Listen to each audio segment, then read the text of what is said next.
Ésaïe, chapitre 63.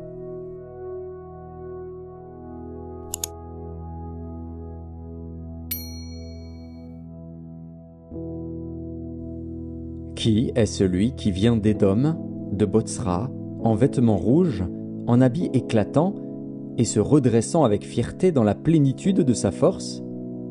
C'est moi qui ai promis le salut, qui ai le pouvoir de délivrer. Pourquoi tes habits sont-ils rouges, et tes vêtements comme les vêtements de celui qui foule dans la cuve? J'ai été seul à fouler au pressoir, et nul homme d'entre les peuples n'était avec moi. Je les ai foulés dans ma colère, je les ai écrasés dans ma fureur. Leur sang a jailli sur mes vêtements, et j'ai souillé tous mes habits. Car un jour de vengeance était dans mon cœur, et l'année de mes rachetés est venue. Je regardais, et personne pour m'aider. J'étais étonné, et personne pour me soutenir. Alors mon bras m'a été en aide, et ma fureur m'a servi d'appui. J'ai foulé des peuples dans ma colère, je les ai rendus ivres dans ma fureur, et j'ai répandu leur sang sur la terre. Je publierai les grâces de l'Éternel, les louanges de l'Éternel, d'après tout ce que l'Éternel a fait pour nous. Je dirai sa grande bonté envers la maison d'Israël, qu'il a traitée selon ses compassions et la richesse de son amour.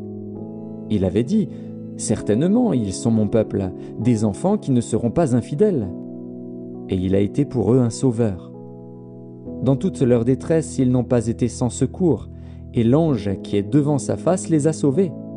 Il les a lui-même rachetés, dans son amour et sa miséricorde, et constamment il les a soutenus et portés aux anciens jours.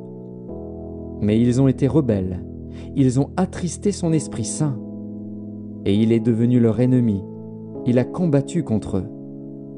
Alors son peuple se souvint des anciens jours de Moïse. Où est celui qui les fit monter de la mer, avec le berger de son troupeau? Où est celui qui mettait au milieu d'eux son Esprit Saint? Qui dirigea la droite de Moïse par son bras glorieux, qui fendit les eaux devant eux pour se faire un nom éternel? Qui les dirigea au travers des flots, comme un coursier dans le désert, sans qu'ils bronchassent? Comme la bête qui descend dans la vallée, l'Esprit de l'Éternel les a menés au repos. C'est ainsi que tu as conduit ton peuple, pour te faire un nom glorieux. Regarde du ciel, et vois, de ta demeure sainte et glorieuse. Où sont ton zèle et ta puissance? Le frémissement de tes entrailles et tes compassions ne se font plus sentir envers moi. Tu es cependant notre Père, car Abraham ne nous connaît pas, et Israël ignore qui nous sommes. C'est toi, Éternel, qui es notre Père, qui, dès l'éternité, t'appelle notre Sauveur. Pourquoi, ô Éternel, nous fais-tu errer loin de tes voies, et endurcis-tu notre cœur contre ta crainte? Reviens, pour l'amour de tes serviteurs, des tribus de ton héritage. Ton peuple saint n'a possédé le pays que peu de temps. Nos ennemis ont foulé ton sanctuaire. Nous sommes depuis longtemps comme un peuple que tu ne gouvernes pas et qui n'est point appelé de ton nom.